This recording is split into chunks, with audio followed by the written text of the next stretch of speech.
لا هەفتەی 26 لا خولی نایابی کوردستان ڕانیا لە یاریگای خۆیدا میوانداری ئاکرەی کرد. نیوەی یەکەم هەردوو لا بەهێرشبردن دەستیان پێکرد. لا خولەکی چواردە ئەیمەن ڕەعەت گۆڵێکی بۆ ڕانیا تۆمار کرد و پێشکەوتن. لا خولەکی 20 ئاکرێ گۆڵێکیان تۆمار کرد و یاریەکەیان یەکسان کردەوە. لا خولەکی 37 ئەیمەن گۆڵێکی تری بۆ ڕانیا تۆمار کرد و پێشکەوتن لە نیوەی یەکەمدا. پێش تەواوبوونی نیوەی یەکەم لا خولەکی 44 ناوبژیوانی یاریەکە حوزاف عەلی یاریزانی ئاکرێی با کارتی سوور کردا دەرەوە. لا نیوەی دووەمدا لا خولەکی 49 محەممەد ئیبراهیم گۆڵی سێمی بۆ ڕانیا تۆمار کرد. دوای چەند هەوڵێک لا خولەکی 66 سەڵاح حەسەن ئاکرێی کردا خاوەنی گۆڵی دووە.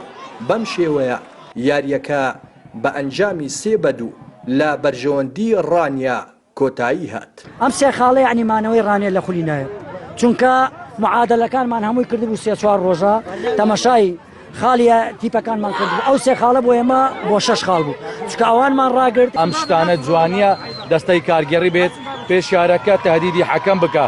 ئەگەر حەکەم بۆ ئێرانە قسە بکات ئەو حەکەم بە حەکەمیان وتووە پێش یاریەکە دەست پێ بکە، هەموو کەسیش ئاگادارن.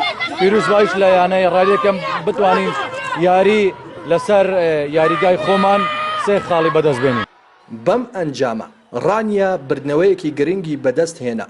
کۆی خاڵەکانی کرددا 30 خاڵ و ئاکرێش خاوەنی 32 خاڵە لە خولی نایابی کوردستان.